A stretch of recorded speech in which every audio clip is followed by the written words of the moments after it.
My wife spent 38 years in the Chicago school system, teaching from classroom straight through to administrator, and yet she had to encounter and had to endure people coming into her school who were given billions of dollars in grants to teach her how to teach the children. It made her angry because she had the experience, but that's okay. Day in and day out, you must continue to go into these schools. When I look at the nation today, when I look at the times in which we live, and you've heard me say this before, I see counterfeits, fakes, imitation, bootlegging, and knockoffs. I'll say that again. Counterfeits, fakes, imitation, bootleggers, and knockoffs. We got people who drive all over town for a knockoff DVD, for a knockoff Coach bag, for a knockoff Louis Vuitton luggage, for a knockoff Rolex watch. Gave a brother friend of mine gave his lady friend a Rolex watch, and it broke. She took it to the authorized Rolex dealer, and they said, this is a knockoff, it's a fake, it's a counterfeit. Well, let me tell you, some people are showing that they know how to sell, I should say, package, market, and sell knockoff education. Knockoff education, just because you've got spell check on your computer, doesn't mean you know how to spell. Just because you can use a calculator, doesn't mean you know how to count. Just because you can read a digital clock, doesn't mean you know how to tell time. Just because you can cook, you can bake biscuits in a bag, doesn't mean you know how to cook. It's a knockoff education. That's what they're selling us, a knockoff education. Some of our schools have become too complicated to educate and too complex to teach. I hope y'all taking notes, because we're going to give y'all a test before you leave here today. I mean, that's the flavor of the month.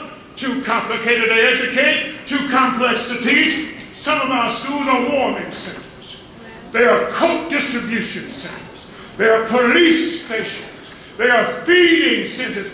I'm not saying these things are not necessary, but they're being done in the school. Some of our schools have become apothecaries.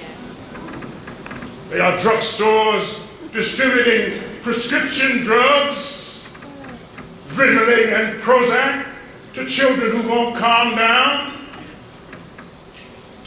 Or when I was a child and I didn't calm down, my mother had a prescription.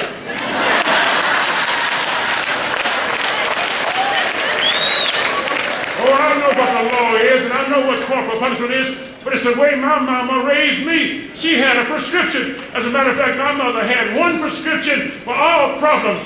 The straightest line to the mind is through the behind.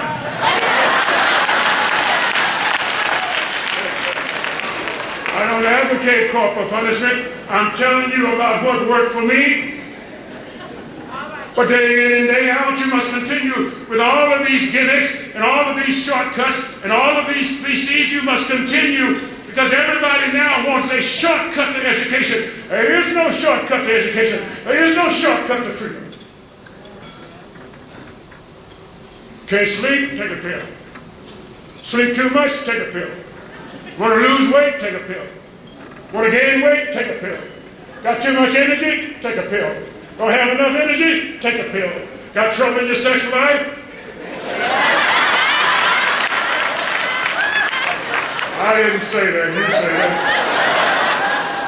There is no magic pill that will educate these children. There is no toaster where you put knowledge in a toaster and education pops up. Education is hard and tough, and you have to work and work and work. There is no shortcut. There is no gimmick. Day in and day out, you must continue to go into these schools. You must teach these children. You must give them an opportunity for not a head start, but an even chance. If you don't, no one else will. Oh, I'm tired of these gimmicks. One of the greatest gimmicks that they have foisted upon public education in America is using the results of high-stakes standardized tests. Now listen to me. say this for you because you can't say it for yourselves. I understand what the law is. How do you get a high-stake standardized test to fit everybody? It is a gimmick. As a matter of fact, it is a gimmick coming from a multi-billion-dollar unregulated industry.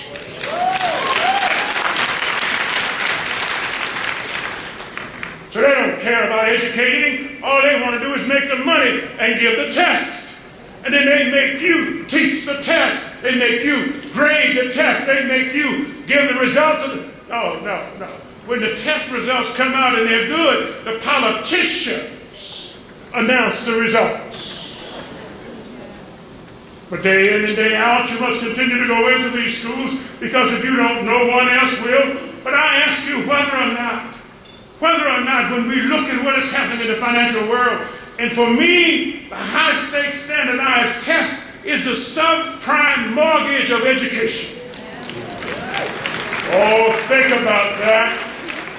Think about what I am saying. They let it go. It was unregulated, and then it came back to bite everybody.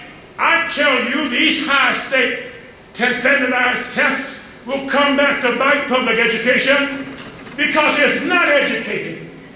It is not education. It is just a way of somebody to make money and get bragging rights. But day in and day out, you must continue to teach these children because one day, if they find out that they were wrong, they're going to look at you. Oh, they won't blame the CEOs on Wall Street. They don't blame the stockbrokers, but they will blame the teachers. A few years ago, they had reading wars. How should we teach children to read? Should we teach them to read with whole language or phonics? I was in Alabama. We were taught to read with phonics.